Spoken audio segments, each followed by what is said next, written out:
திராவிடத்தை தவிர்த்து அரசியல் பண்ண முடியாதுங்கும் போது 75 ஆண்டுகள் கடந்த திமுக, 50 ஆண்டுகள் கடந்த அதிமுக இருக்கும்போது ஒரு மூன்றாவது திராவிட கட்சி வந்து இன்றைய காலகட்டங்களில் தமிழ்நாட்டுக்கு ஒரு தேவையான ஒன்றா இருக்கா சார்? அதை தாண்டி நிறைய திராவிட கட்சிகள் வந்துருச்சு. விஜய் வந்துட்டாருங்கிறக்காக தேமுதிக என்னது தேசியமும் சேர்த்துக்கணும் இல்ல சார். எல்லா திராவிட இயக்கங்களுடைய பிரிவுகள் தான். அம்மா மக்கள் முன்னேற்ற கழகம் வச்சிருக்க திராவிடங்கிற வார்த்தை இல்லை. அவர் யார்? இடதுசாரி கொள்கையில் ரொம்ப தீவிர பற்றாளரா தினகரன்? அவரு அதிமுக கலந்து வந்த ஆள் தானே சார். ஸோ எவ்வளோ பேர் வந்துட்டாங்க. இவரு திராவிடத்தை தவிர்த்துட்டு பண்ண விரும்பலன்னு நினைக்கிறாரு. இன்னொன்று, எல்லா திமுக சொன்னதா அதிமுக சொன்னதா? வேறு எந்த கொள்கையை சொல்லணும்னு நினைக்கிறீங்க? வேறு என்ன சார் இருக்குது சொல்கிறதுக்கு? கொள்கையெல்லாம் ஒரு பொருட்டே இல்லை சார். எலெக்ஷன் கமிஷனில் டைப் பண்ணி கொடுக்கணும் சார். நீ யார், உங்கள் கட்சியில் 100 பேர் மினிமம் வேணும், அந்த 100 பேர் பட்டியலை கொடு. 7 பேரோ 9 பேரோ நிர்வாகிகள் இருக்கணும், அந்த பட்டியலை கொடு. எதுக்காக கட்சி ஆரம்பிச்சிருக்க? இந்த நாட்டினுடைய ஒருமைப்பாட்டுக்கு ஊர் விளைக்க மாட்டேன்னு ஒரு உறுதிமொழி கையெழுத்து போடு. இந்த ஃபார்மாலிட்டிக்கு அது தேவை. சக கட்சியினர் பார்த்து விமர்சிக்கிறதுக்கு அந்த கொள்கை பயன்படுமே தவிர மக்களுக்கு அதை பற்றி துளி கூட கவலை கிடையாது சார். அதிமுக கொள்கை என்னன்னு யாராவது கேட்டு பாருங்கள். சொல்ல தெரியாதுன்னு இல்லை, கொள்கை இல்லைன்னு இல்லை. அந்த 30 வருஷம் ஆட்சியில் ஜெயலலிதா பண்ணது, எம்ஜிஆர் பண்ணதுன்னு திட்டங்கள் டக்குன்னு ஞாபகத்துக்கு வரும். மக்கள் அதைத்தான் பேசுவாங்க, அதைத்தான் கவனிப்பாங்க.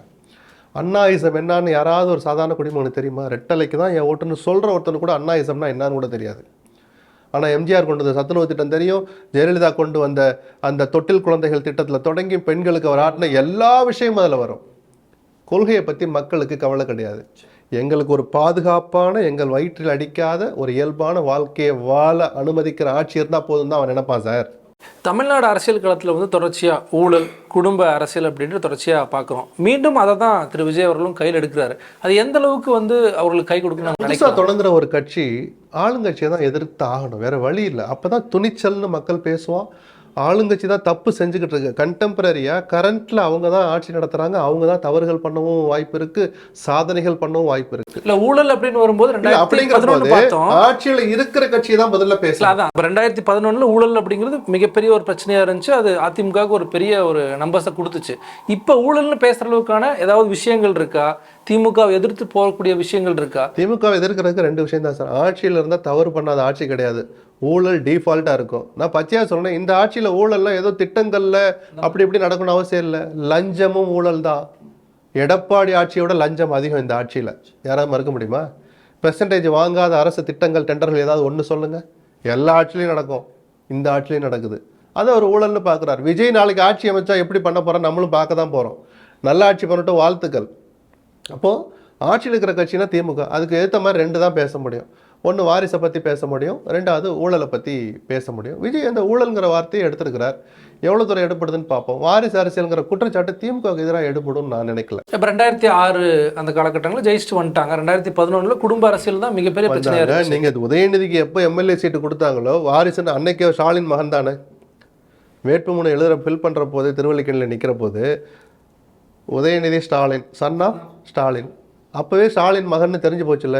வாரிசு அரசியலை துரத்தி அடிக்கணும்னு நினச்சிருந்தாங்கன்னா திருவல்லிக்கேணி சேப்பாக்கம் தொகுதி மக்கள் அன்றைக்கி பெருவாரியான வாக்கு வித்தியாசத்தில் உதயநிதி தோக்கடித்து வீட்டுக்கு அனுப்பிச்சிருப்பாங்க. மக்கள் ஏற்றுக்கிட்டாங்க சார். சரி, 1 வருஷம் எம்எல்ஏ ஆகிட்டு அமைதியாக இருந்தார். திருப்பி அமைச்சரவையில் சேர்க்குறீங்க. எத்தனையோ பேருக்கு இன்னும் அமைச்சரவையில் இடம் கிடைக்காம இருக்குது. 5 தடவை எம்எல்ஏலாம் என்ன இடம் கிடைக்காம இருக்கிறாங்க. உதயசூரியன், சந்திரசேகரெல்லாம். அப்போ அவங்களெல்லாம் மீறி இவங்களை கொடுக்குறாங்களேன்னு நினச்சிருந்தாங்கன்னா, அப்படி அவர் அமைச்சராக்கின பிறகு தான் நாடாளுமன்ற தேர்தல் வந்துச்சு. தேர்தல் வேறையாக இருக்கலாம். திமுக போட்டியிடுது. எந்த திமுக? வாரிசு அரசியலை ஊக்கப்படுத்துகிற திமுக. அந்த வாரிசை மற்றவர்களை புறந்தள்ளி விட்டு அமைச்சரவையில் சேர்க்கிற திமுக.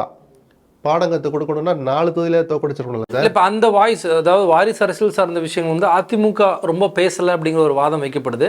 விஜய் அவர்கள் பேச வரும்போது அதுக்கு இன்னும் வெயிட்டேஜ் அதிகமாக இருக்குமாங்கிற இல்லை, மக்கள் அதை புறக்கணிப்பாங்கன்னு பாருங்க. அது புறக்கணிப்பாங்களோட ஒரு பொருட்டாக எடுத்துக்க மாட்டாங்க. ஊழல் எடுபடலாம். விஜய் அதை வலுவாக சொன்னார்னா, சில ஆதாரங்களோட சொன்னார்னா, சில விஷயங்களை மக்கள் முன்னாடி எடுத்து போட்டார்னா ஊழல் எடுபடும்.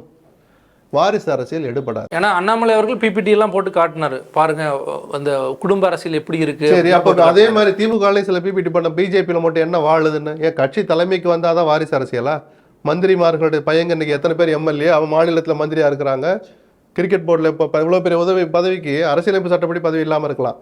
அமித்ஷா மகனா இல்லாமல் இருந்தால் ஜெய்ஷா இந்த பதவிக்கு வந்திருப்பாரா? வர முடியுமா? அப்போ வாரிசுங்கிறதுனால உங்களுக்கு கூடுதல் அந்த அதிகாரம் கிடைக்குது. அதை எப்படி ஏற்றுக்க முடியும்?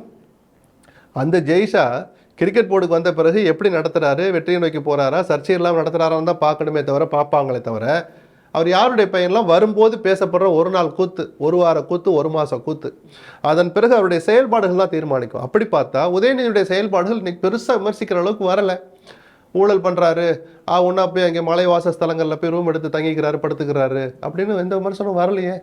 மக்கள் அதை மதிக்கலைன்னு சொன்னேன், அல்லது கண்டுக்கலை. குறிப்பிட்டு அதிமுகனுடைய பொதுச்செயலாளர் திரு எடப்பாடி பழனிசாமி அவர்கள், ஸ்டாலின் அவர்கள் வந்து பல ஆண்டுகள் கடந்து பல பொசிஷன்ல இருந்து வந்திருக்காரு, ஏத்துக்கிறோம். ஆனா உதயநிதி வந்து விமர்சிக்கிறோம், மறைமுகமா வாரிசு அரசியல் விமர்சிக்கிறார் வராரு. அவர் வந்து உதயநிதி தான் வந்து தன்னுடைய ஒரு போட்டியாளராக எடுத்துட்டு பேசுறாரா அப்படிங்கிற பார்வை வந்துட்டு தொடர்ச்சியா உதயநிதி தான் அப்படின்னு மென்ஷன் பண்ணி பேசுறாரு. திமுக எதிராக ஊழல் குற்றச்சாட்டுன்னு எடப்பாடி பேச முடியாது, சரியா? ஏன்னா இங்கே நான் சொன்னல பெர்சன்டேஜ் வாங்குறாங்கன்னு, அவர் தான் வாங்கிட்டு இருந்தாரு. யாருமே இது கலைஞரும் வாங்கினார், ஜெயலலிதாவும் வாங்கினாங்க, எடப்பாடியும் வாங்கினார். ஸ்டாலின் ஆட்சியிலும் லஞ்சம் இருக்கு இருக்கு இருக்கு. ஊழலை பற்றி இவர் பேச முடியுமா? ரைட்டு. இல்லை ஒரு திட்டங்களை சொல்லி இந்த விஷயத்தில் இந்த ஃபைல் எடுத்து பாருங்க, நான் கோர்ட்டுக்கு போய் சொல்கிற மாதிரி ஏதாவது ஊழல் நடக்குதா? இல்லை, லஞ்சம் தான் நடந்துகிட்டு இருக்கு. பெருசாக ஊழல்னு ஒரு திட்டங்கள்லாம் நடக்கலை. ஸோ அதை சொல்ல முடியாது. திமுக வேறு என்ன சொல்ல முடியும்? ஏழைகளுக்கு எதிரான ஆட்சி, மக்கள் விரோத ஆட்சி, இப்படி காமனாக இருக்கிற டெம்ப்ளேட்டை சொல்லணும். அதுக்கு உதாரணமாக சில விஷயங்கள் சொல்லணும். சிலது நடக்குது. சொத்து வரி உயர்வு, மாதம் மீட்டர் ரீடிங் எடுப்பேன் அப்படின்னு சார் இப்போ எடுக்க மாட்டீங்களே, இப்படி சில விஷயங்களை நினைவுபடுத்தி பேச முடியும். அதை விட்டால் இருக்கவே இருக்குது வாரிசு அரசியல். எடப்பாடி பேசினாலும் அது எடுபடாதுங்கிறது என் கருத்து. தனக்கு ஒரு போட்டியாளராக முதலமைச்சர் இருக்காருங்கும் போது அவர் கடந்த அடுத்த கட்ட ஒரு அரசியல்வாதியை வந்து குறிப்பிட்டு பேசுறாரு. இல்லை அது எதுக்காக பேசுறாரு? அந்த செயல்வீரர் கூட்டத்தோட பேசுறாரு. அதில் உதயநிதியை பற்றி உங்களுக்கு தகுதி இல்லாத ஒருத்தரை இத்தனை பேர் விட்டு ஆக்குறீங்கன்னா அது வாரிசுக்காக தான் ஆக்குறீங்க. இப்போ ஸ்டாலின் வந்து அதனால் நியாயம் இருக்குது, அவர் உழைச்சாரு அப்படிங்கிறார். அப்போ ஸ்டாலின் அவர் ஏற்றுக்கிறான்னு அர்த்தமா? இல்லை, உதயநிதியை விமர்சிக்கணுமேங்கிறக்காக ஸ்டாலினுடைய உழைப்பை அவர் சொல்லி காட்டுறாரு. அவருடைய நோக்கம் என்ன? திமுக வாரிசு அரசியல் நடத்துதுன்னு சொல்லணும். அதுக்காக சொன்னதுன்னு கடந்து போகிறதுன்னு தான் சரின்னு நான் பார்க்குறேன். ஏன்னா அவரே தொடர்ந்து அதை மட்டும் பேசிகிட்டு இருந்தால் எடுபடாது.